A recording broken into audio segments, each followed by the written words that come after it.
हाय दोस्तों, आप सभी को हमारे YouTube channel DC study point में बहुत बहुत स्वागत है। आज हम लोग क्लास 8 के 16 मार्च को होने वाले साइंस के कुछ महत्वपूर्ण सवालों को देखेंगे। आज के हमारे इस सेट में जितने भी क्वेश्चन है आप लोगों के होने वाले एग्जाम के दृष्टिकोण से बहुत ही महत्वपूर्ण होने वाला है, इसीलिए आप लोग आज के हमारे इस वीडियो को शुरू से अंत तक देखें और हाँ, अच्छा लगे तो अपने दोस्तों को भी ज़्यादा से ज़्यादा शेयर करें। तो चलिए दोस्तों, अब देर न करके एक एक करके उन सभी क्वेश्चनों को देखते हैं। आज का हमारा पहला क्वेश्चन कह रहा है कि भारत में प्रोजेक्ट टाइगर शुरू किया गया। पहला ऑप्शन है 1990, दूसरा 1972 से 73, या तीसरा ऑप्शन है 2007 से 8, या चौथा ऑप्शन है शुरू नहीं हुआ। तो भारत में प्रोजेक्ट टाइगर 1972 से 73 के बीच शुरू की गई थी, इसलिए इसका सही जवाब होगा ऑप्शन नंबर बी। हमारा अगला क्वेश्चन कह रहा है कि सर्वप्रथम कोशिका की खोज किसने की। पहला ऑप्शन है रॉबर्ट हुक, दूसरा रॉबर्ट कोच, तीसरा एडवर्ड जेनर, या चौथा ऑप्शन है रोनाल्ड रस। तो सर्वप्रथम कोशिका की खोज रॉबर्ट हुक ने की थी, इसलिए इसका सही जवाब होगा option number A, Robert Hooke. हमारा अगला क्वेश्चन कह रहा है कि एक मुलायम धातु जिसे चाकू से आसानी से काटा जा सकता है। पहला ऑप्शन है चांदी, दूसरा पारा, तीसरा सोडियम, या चौथा सोना।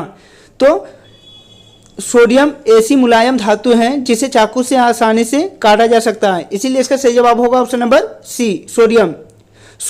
और याद रखें कि सोडियम और पोटेशियम ऐसी मुलायम धातु हैं जिसे चाकू से आसानी से काटा जा सकता है। हमारा अगला क्वेश्चन नंबर 4 कह रहा है कि निम्नलिखित में से कौन सी ऐसी धातु है जिसके विद्युत लेपन के द्वारा किसी वस्तु की चमक को बढ़ाया जा सकता है। पहला ऑप्शन है लोहा, दूसरा क्रोमियम, तीसरा तांबा, या चौथा एल्युमिनियम। तो क्रोमियम एक ऐसी धातु है जिसके विद्युत लेपन द्वारा किसी वस्तु की चमक को बढ़ाया जा सकता है, इसीलिए इसका सही जवाब होगा ऑप्शन नंबर बी, क्रोमियम। हमारा अगला क्वेश्चन नंबर 5 कह रहा है कि संचरणीय रोगों का सबसे मुख्य कारण कौन है। पहला ऑप्शन है चींटी, दूसरा ड्रैगन मक्खी, तीसरा मकड़ी, या चौथा घरेलू मक्खी। तो संचरणीय रोगों का सबसे मुख्य कारक घरेलू मक्खी है, इसीलिए इसका सही जवाब होगा ऑप्शन नंबर डी, घरेलू मक्खी। हमारा अगला क्वेश्चन नंबर 6 कह रहा है कि निम्नलिखित में से कौन सा जंतु जरायुज है। पहला ऑप्शन है मनुष्य, दूसरा मुर्गी, तीसरा कौवा, या चौथा बतख। तो जरायुज जंतु उन्हें कहते हैं जो अंडा न देकर सीधे शिशु को जन्म देती हैं, इसीलिए इसका सही जवाब होगा ऑप्शन नंबर ए, मनुष्य। हमारा अगला क्वेश्चन कह रहा है कि शुष्क मौसम में बालों में कंघी करने पर वह बिखर जाता है, इसके लिए कौन सा बल उत्तरदायी है। पहला ऑप्शन है गुरुत्व बल, दूसरा स्थिर विद्युत बल, तीसरा घर्षण बल, या चौथा चुंबकीय बल। तो शुष्क मौसम में बालों में कंघी करने पर वह बिखर जाती हैं, यह स्थिर विद्युत बल के कारण होता है, इसीलिए इसका सही जवाब होगा ऑप्शन नंबर बी। हमारा अगला क्वेश्चन कह रहा है कि निम्नलिखित में से किस ईंधन का ऊष्मीयमान सबसे अधिक होता है। पहला ऑप्शन है लकड़ी, दूसरा केरोसिन, तीसरा एलपीजी, या चौथा हाइड्रोजन। तो दिए गए में से जो हाइड्रोजन है उसका ऊष्मीयमान सबसे अधिक है, उसके बाद एलपीजी का आता है। यदि हाइड्रोजन नहीं रहता तो एलपीजी उसका आंसर होता है, लेकिन हाइड्रोजन है तो इस क्वेश्चन का सही जवाब होगा ऑप्शन नंबर डी, हाइड्रोजन। हमारा अगला क्वेश्चन नंबर 9 कह रहा है कि इनमें से कौन सा गुणसूत्र शिशु के नर लिंग का निर्धारण करता है। पहला ऑप्शन है XY, दूसरा XX, तीसरा दोनों, या चौथा दोनों में से कोई नहीं। तो XY जो गुणसूत्र हैं वह शिशु के नर लिंग का निर्धारण करती है, इसीलिए इसका सही जवाब होगा ऑप्शन नंबर ए। हमारा अगला क्वेश्चन नंबर 10 कह रहा है कि मानव नेत्र में वस्तु का प्रतिबिंब किस भाग पर बनता है। पहला ऑप्शन है रेटिना, दूसरा आइरिस, तीसरा कार्निया, या चौथा इनमें से कोई नहीं। तो मानव नेत्र में वस्तु का प्रतिबिंब रेटिना पर बनती है, इसीलिए इसका सही जवाब है ऑप्शन नंबर ए, रेटिना। हमारा अगला क्वेश्चन नंबर 11 कह रहा है कि खरीफ फसल का उदाहरण है। पहला ऑप्शन है गेहूँ, दूसरा चना, तीसरा आलू, या चौथा धान। तो जो गेहूँ है वह एक रबी फसल का उदाहरण है, चना एक रबी फसल है, आलू एक रबी फसल है, लेकिन धान एक खरीफ फसल का उदाहरण है, इसलिए इसका सही जवाब होगा ऑप्शन नंबर डी, धान। हमारा अगला क्वेश्चन नंबर 12। क्वेश्चन नंबर 12 कह रहा है कि सौर परिवार में कितने ग्रह हैं? पहला ऑप्शन है 8, दूसरा 9, तीसरा 10 या चौथा 7। तो सौर परिवार में वर्तमान में कुल 8 ग्रह हैं, इसीलिए इसका सही जवाब होगा ऑप्शन नंबर ए 8। हमारा अगला क्वेश्चन नंबर 13। क्वेश्चन नंबर 13 कह रहा है कि घर्षण हमेशा, पहला ऑप्शन है हानिकारक है, दूसरा लाभदायक है, तीसरा ना हानिकारक और ना लाभदायक, या चौथा ऑप्शन है कुछ मामलों में हानिकारक तथा कुछ मामलों में लाभदायक होती है। तो घर्षण कुछ मामलों में हानिकारक तथा कुछ मामलों में लाभदायक होती है, इसीलिए इसका सही जवाब होगा ऑप्शन नंबर डी। हमारा अगला क्वेश्चन कह रहा है कि पैराशूट बनाने में किस रेशे का उपयोग किया जाता है? पहला ऑप्शन है पॉलिस्टर, दूसरा नायलॉन, तीसरा कपास या चौथा इनमें से कोई नहीं। तो पैराशूट बनाने में नायलॉन रेशे का उपयोग किया जाता है, इसीलिए इसका सही जवाब होगा ऑप्शन नंबर बी नायलॉन। हमारा अगला क्वेश्चन नंबर 10। क्वेश्चन नंबर 10 कह रहा है कि मानव के कानों के लिए श्राव्यता पारस है। पहला ऑप्शन दिया गया है 20 हर्ट्ज से 20,000 हर्ट्ज, दूसरा ऑप्शन है 20,000 हर्ट्ज, तीसरा ऑप्शन है 2,000 हर्ट्ज या चौथा ऑप्शन है इनमें से कोई नहीं। तो मानव के कानों के लिए श्राव्यता पारस 20 हर्ट्ज से 20,000 हर्ट्ज होती है, इसीलिए इसका सही जवाब होगा ऑप्शन नंबर ए। हमारा अगला क्वेश्चन नंबर 16। क्वेश्चन नंबर 16 कह रहा है कि किस यंत्र के उपयोग से भूकंप की तरंग को रिकॉर्ड किया जाता है? पहला ऑप्शन है रिएक्टर पैमाना, दूसरा कंप्यूटर, तीसरा भूकंप लेखी या चौथा इनमें से कोई नहीं। तो जो भूकंप लेखी यंत्र है उसका उपयोग हम भूकंप की तरंगों को रिकॉर्ड करने के लिए करते हैं, इसीलिए इसका सही जवाब होगा ऑप्शन नंबर सी भूकंप लेखी। हमारा अगला क्वेश्चन कह रहा है कि विश्व तापन का प्रमुख कारण है। पहला ऑप्शन है नाइट्रोजन की बढ़ती मात्रा, दूसरा ऑप्शन है ऑक्सीजन की बढ़ती मात्रा, तीसरा ऑप्शन है ओजोन की बढ़ती मात्रा या चौथा ऑप्शन है कार्बन डाइऑक्साइड की बढ़ती मात्रा। तो विश्व तापन का प्रमुख कारण कार्बन डाइऑक्साइड की बढ़ती मात्रा है, इसीलिए इसका सही जवाब होगा option number D carbon dioxide की बढ़ती मात्रा। हमारा अगला क्वेश्चन नंबर 18। क्वेश्चन नंबर 18 कह रहा है कि संकटापन्न प्रजाति है। पहला ऑप्शन है घोड़ा, दूसरा गाय, तीसरा कुत्ता या चौथा बाघ। तो इनमें से जो बाघ है वह एक संकटापन्न प्रजाति है जिसकी संख्या लगातार घटती जा रही है, इसीलिए इसका सही जवाब होगा ऑप्शन नंबर डी बाघ। हमारा अगला क्वेश्चन नंबर 19। क्वेश्चन नंबर 19 कह रहा है कि जंतु कोशिका में क्या अनुपस्थित होती है? पहला ऑप्शन है कोशिका झिल्ली, दूसरा केंद्रक, तीसरा कोशिका भित्ति या चौथा जीव द्रव। तो जंतु कोशिका में कोशिका भित्ति अनुपस्थित होती है, इसीलिए इसका सही जवाब होगा ऑप्शन नंबर सी कोशिका भित्ति। हमारा अगला क्वेश्चन नंबर 20। क्वेश्चन नंबर 20 कह रहा है कि जल के शुद्धिकरण में किस अधातु का उपयोग होता है? पहला ऑप्शन है ब्रोमीन, दूसरा क्लोरीन, तीसरा ऑक्सीजन या चौथा नाइट्रोजन। तो जल के शुद्धिकरण में हम लोग क्लोरीन अधातु का उपयोग करते हैं, इसीलिए इसका सही जवाब होगा ऑप्शन नंबर बी क्लोरीन। हमारा अगला क्वेश्चन नंबर 21। क्वेश्चन नंबर 21 कह रहा है कि विश्व के पहले प्रतिजैविक का नाम है। पहला ऑप्शन है टेट्रासाइक्लिन, दूसरा ऑप्शन है स्ट्रेप्टोमाइसिन, तीसरा ऑप्शन है एरिथ्रोमाइसिन या चौथा ऑप्शन है पेनिसिलिन। तो विश्व का पहला प्रतिजैविक पेनिसिलिन है, इसीलिए इसका सही जवाब होगा ऑप्शन नंबर डी पेनिसिलिन। हमारा अगला क्वेश्चन नंबर 22। क्वेश्चन नंबर 22 कह रहा है कि पानी में हाइड्रोजन एवं ऑक्सीजन का अनुपात क्या है? पहला ऑप्शन है 2:1, दूसरा ऑप्शन है 1:2, तीसरा ऑप्शन है 2:2 या चौथा ऑप्शन है 1:1। तो पानी में हाइड्रोजन एवं ऑक्सीजन का अनुपात 2:1 है, इसीलिए इसका सही जवाब है ऑप्शन नंबर ए 2:1। हमारा अगला क्वेश्चन नंबर 23। क्वेश्चन नंबर 23 कह रहा है कि निम्नलिखित में से किस जीव में द्विखंडन द्वारा जनन होती है? पहला ऑप्शन है हाइड्रोजन, दूसरा ऑप्शन है पैरामीशियम, तीसरा ऑप्शन है अमीबा या चौथा ऑप्शन है बैक्टीरिया। तो दिए गए जीवाणु में से जो अमीबा हैं उसमें द्विखंडन द्वारा जनन होती है, इसीलिए इसका सही जवाब होगा ऑप्शन नंबर सी अमीबा। हमारा अगला क्वेश्चन नंबर 24। क्वेश्चन नंबर 24 कह रहा है कि द्रव का दबाव गहराई के बढ़ने से पहला ऑप्शन है घटता है, दूसरा बढ़ता है, तीसरा कोई प्रभाव नहीं पड़ता या चौथा ऑप्शन है इनमें से कोई नहीं। तो द्रव का दबाव गहराई के बढ़ने से बढ़ता है और गहराई के घटाने से घटती है। इसीलिए इसका सही जवाब होगा ऑप्शन नंबर बी, बढ़ता है। हमारा अगला क्वेश्चन कह रहा है कि ईंधन के ऊष्मीय मान का मात्रक है।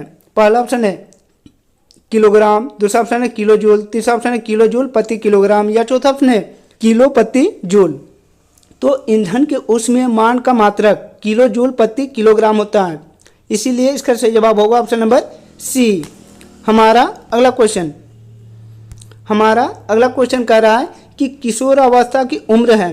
पहला ऑप्शन है 11 से 19, दूसरा ऑप्शन है 6 से 10, तीसरा ऑप्शन है 0 से 6, या चौथा ऑप्शन है इनमें से कोई नहीं। तो किशोरावस्था का उम्र 11 से 19 वर्ष होती है। इसीलिए इसका सही जवाब है ऑप्शन नंबर ए, 11 से 19 वर्ष। हमारा अगला क्वेश्चन नंबर 27 कह रहा है कि सामान्य नेत्र के द्वारा पढ़ने के लिए सर्वाधिक सुविधाजनक दूरी होती है। पहला ऑप्शन है 26 सेंटीमीटर, दूसरा 28 सेंटीमीटर, तीसरा 24 सेंटीमीटर, या चौथा 25 सेंटीमीटर। तो सामान्य नेत्र के द्वारा पढ़ने के लिए सर्वाधिक सुविधाजनक दूरी 25 सेंटीमीटर होती है। इसीलिए इसका सही जवाब है ऑप्शन नंबर डी, 25 सेंटीमीटर। हमारा अगला क्वेश्चन कह रहा है कि फलों एवं सब्जियों का बड़े पैमाने पर उत्पादन कहलाता है। पहला ऑप्शन है एपीकल्चर, दूसरा हार्टिकल्चर, तीसरा सेरिकल्चर, या चौथा इनमें से कोई नहीं। तो फलों एवं सब्जियों का बड़े पैमाने पर उत्पादन हार्टिकल्चर कहलाता है। इसीलिए इसका सही जवाब है ऑप्शन नंबर बी, हार्टिकल्चर। हमारा अगला क्वेश्चन नंबर 29 कह रहा कि किस ग्रह को प्रभात तारा अथवा संध्या तारा कहा जाता है। पहला ऑप्शन है बुध, दूसरा पृथ्वी, तीसरा बृहस्पति, या चौथा शुक्र। तो शुक्र ग्रह को प्रभात तारा अथवा संध्या तारा कहा जाता है। इसीलिए इसका सही जवाब है ऑप्शन नंबर डी, शुक्र। हमारा अगला क्वेश्चन कह रहा है कि किस आकृति की वस्तु पर तरल घर्षण कम होता है। पहला ऑप्शन है आयताकार, दूसरा वर्गाकार, तीसरा नौकाकार, या चौथा बेताकार। तो नौकाकार आकृति की वस्तु पर तरल घर्षण कम होती है। इसीलिए इसका सही जवाब होगा ऑप्शन नंबर सी। यदि नौकाकार ना रहा तो आंसर होता बेताकार। हमारा अगला क्वेश्चन नंबर 31। क्वेश्चन नंबर 31 कह रहा है कि पदार्थ जो प्राकृतिक प्रक्रिया जैसे जीवाणु के द्वारा अपघटित होता है क्या कहलाता है। पहला ऑप्शन है जैव निम्नीकरणीय, दूसरा ऑप्शन है जैव अनम्नीकरणीय, तीसरा ऑप्शन है संश्लेषित रेशा, या चौथा ऑप्शन है अपघटक।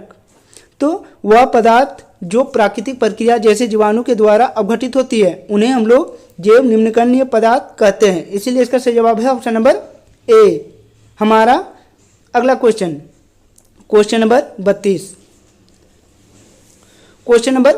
कह रहा है कि ध्वनि की प्रबलता किस कारक पर निर्भर करती है। पहला ऑप्शन है तारत्व, दूसरा आयाम, तीसरा शोर, या चौथा इनमें से कोई नहीं। तो ध्वनि की प्रबलता उसके आयाम पर निर्भर करती है। इसीलिए इसका सही जवाब है ऑप्शन नंबर बी, आयाम।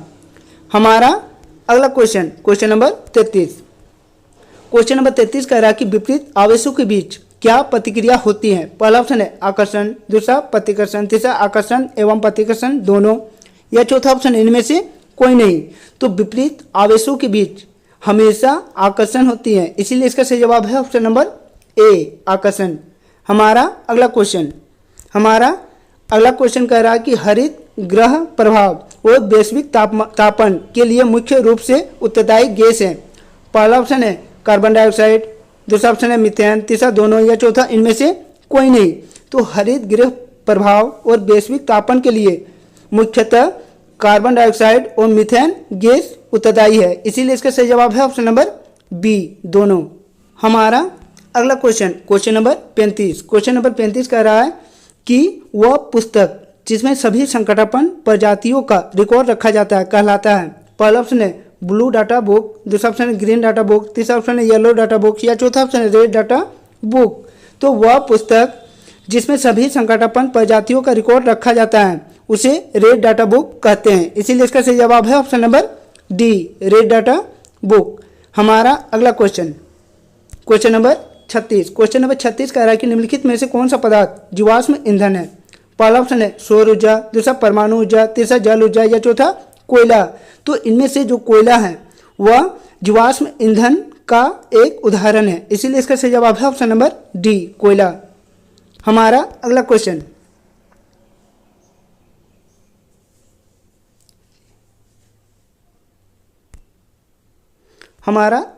है कि कोशिका में कोशिका द्रव के बीच खाली संरचना होती है जिसे कहते हैं।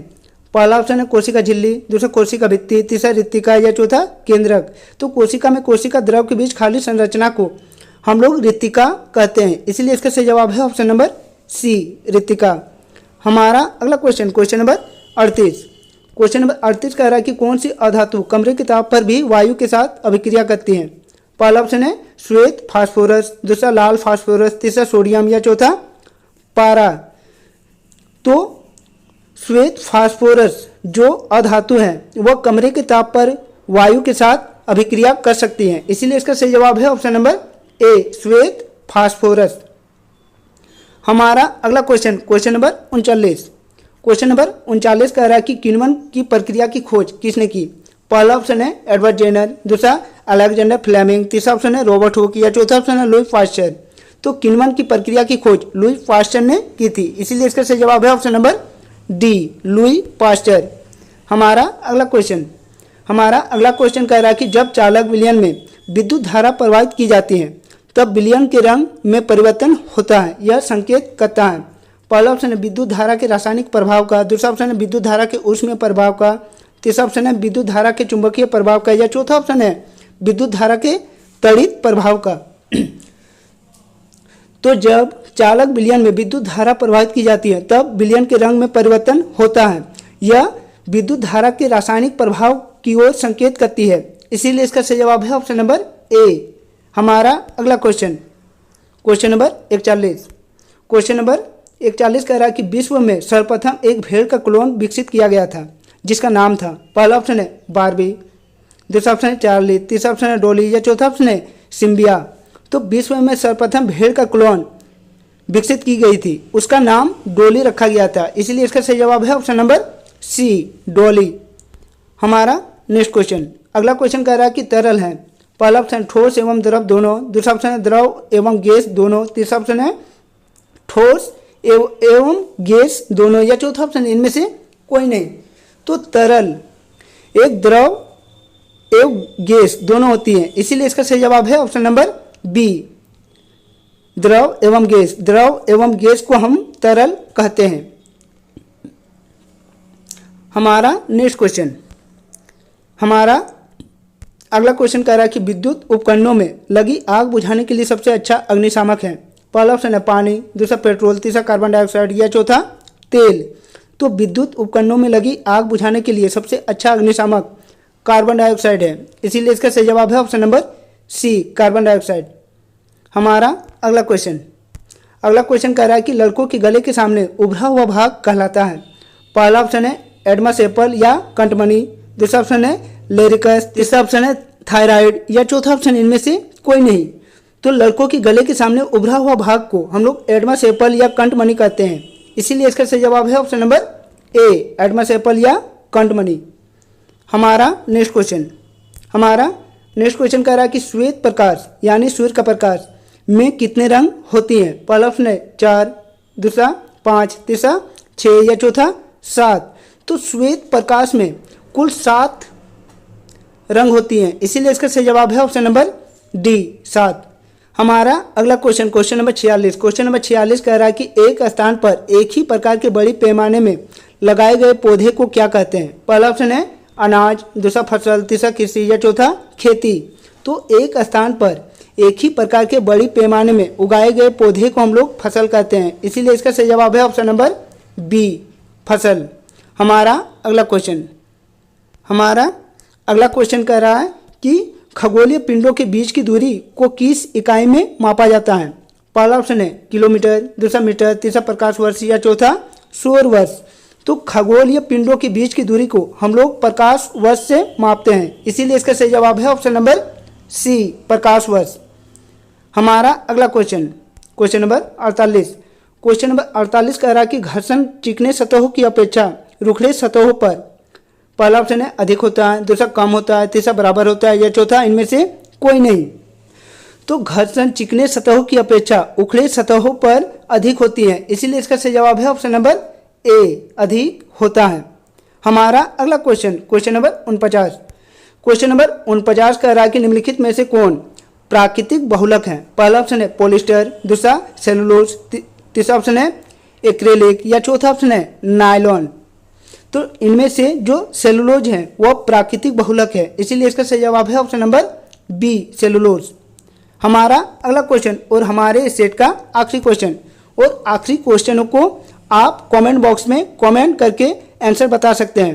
एक बार पढ़ लेते हैं कि जो ध्वनि सुनने में अप्रिय लगती है उसे कहते हैं।